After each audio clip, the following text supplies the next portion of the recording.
Hi ನನ್ನ ಪ್ರೀತಿಯ ಸ್ನೇಹಿತರೆ, ಹೇಗಿದ್ದೀರಾ? ಇವತ್ತು ಪೊಟ್ಯಾಟೊ ತವಾ ಫ್ರೈ ಮಾಡೋದು ಹೇಗೆ ಅಂತ ನೋಡೋಣ ಬನ್ನಿ. ಬೇಕಾಗುವ ಪದಾರ್ಥಗಳು: ಆಲೂಗಡ್ಡೆ, ಕರಿಬೇವಿನ ಸೊಪ್ಪು, ಅರಿಶಿನ ಪುಡಿ, ಖಾರದ ಪುಡಿ, ಉಪ್ಪು, ಹುಣಸೆಹಣ್ಣು ಮತ್ತು ಎಣ್ಣೆ. ಮೊದಲಿಗೆ ಒಂದು ಬೌಲಲ್ಲಿ ನಾನು ಹುಣಸೆಹಣ್ಣು ಹಾಕ್ಬಿಟ್ಟು ಅದನ್ನು ಸ್ವಲ್ಪ ನೀರಲ್ಲಿ ತೊಳ್ಕೊತೀನಿ. ಮಣ್ಣು, ಕಲ್ಲು ಆ ಥರ ಏನಾದರೂ ಇದ್ದರೆ ಹೋಗ್ಬಿಡುತ್ತೆ. ಈ ಥರ ಸುಮ್ಮನೆ ಮೇಲಿಂದ ತೊಳ್ಕೊಳ್ಳೋಣ. ಈಗ ಸ್ವಲ್ಪ ನೀರು ಹಾಕ್ಬಿಟ್ಟು ಚೆನ್ನಾಗಿ ಕಿವುಚ್ಬಿಟ್ಟು ರಸ ಎತ್ಕೊಳ್ಳೋಣ.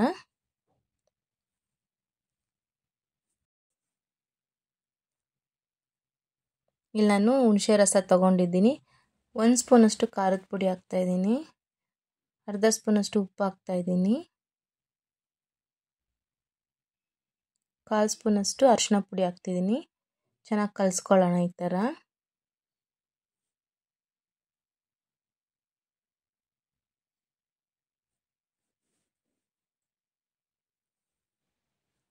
ಇಲ್ಲಿ ಆಲೂಗಡ್ಡೆ ನಾನು ಸಣ್ಣಕ್ಕೆ ಸ್ಲೈಸ್ ಆಗಿ ಕಟ್ ಮಾಡ್ಕೊತೀನಿ. ಈ ಥರ ನೋಡಿ, ನಾವು ಬಜ್ಜಿಗಳೆಲ್ಲ ಮಾಡುವಾಗ ಕಟ್ ಮಾಡ್ತೀವಲ್ಲ ಅದೇ ಥರ. ಈ ಥರ ಇವಾಗ ಒಂದೊಂದಾಗಿ ಇದರಲ್ಲಿ ಹಾಕ್ತಾಯಿದ್ದೀನಿ ನಾನು.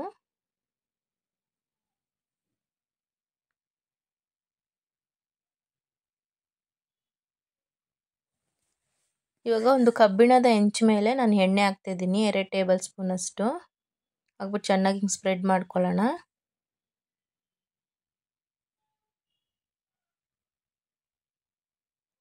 ಈಗ ಒಂದೊಂದು ಪೀಸಾಗಿ ನಾನು ಇದ್ರ ಮೇಲೆ ಹಾಕ್ತಾ ಹೋಗ್ತೀನಿ. ಫಿಶ್ಶು ಮತ್ತು ನಾವು ತವಾ ಫ್ರೈ ಮಾಡಿದಾಗ ಚಿಕನ್ ಎಲ್ಲ ಹಾಕ್ತೀವಲ್ಲ, ಸೇಮ್ ಅದೇ ಥರನೇ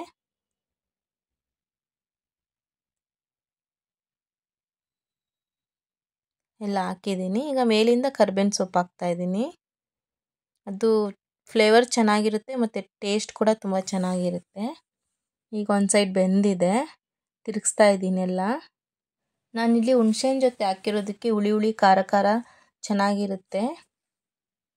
ಆದಷ್ಟು ಕಮ್ಮಿ ಉರಿನೇ ಇಟ್ಕೊಳ್ಳಿ, ಕಮ್ಮಿ ಉರಿಲೇ ರೋಸ್ಟ್ ಮಾಡ್ಕೊಳ್ಳೋಣ. ಸೀದೋಗಿಬಿಟ್ರೆ ಚೆನ್ನಾಗಿರಲ್ಲ, ಅದಕ್ಕೇ. ಈಗ ಸರ್ವಿಂಗ್ ಪ್ಲೇಟಿಗೆ ಹಾಕ್ಕೊಳ್ಳೋಣ. ನೋಡಿ ಎಷ್ಟು ಚೆನ್ನಾಗಿ ಕಾಣಿಸ್ತಿದೆ. ಪೊಟ್ಯಾಟೊ ತವಾ ಫ್ರೈ ರೆಡಿಯಾಗಿದೆ. ನೀವು ಮನೇಲಿ ಟ್ರೈ ಮಾಡಿ, ಖಂಡಿತ ಇಷ್ಟ ಆಗುತ್ತೆ. ಇಷ್ಟ ಆಗಿದ್ರೆ ಲೈಕ್ ಮಾಡಿ, ಶೇರ್ ಮಾಡಿ, ಕಮೆಂಟ್ ಮಾಡಿ ಮತ್ತು ಸಬ್ಸ್ಕ್ರೈಬ್ ಮಾಡಿ. Thank you friends.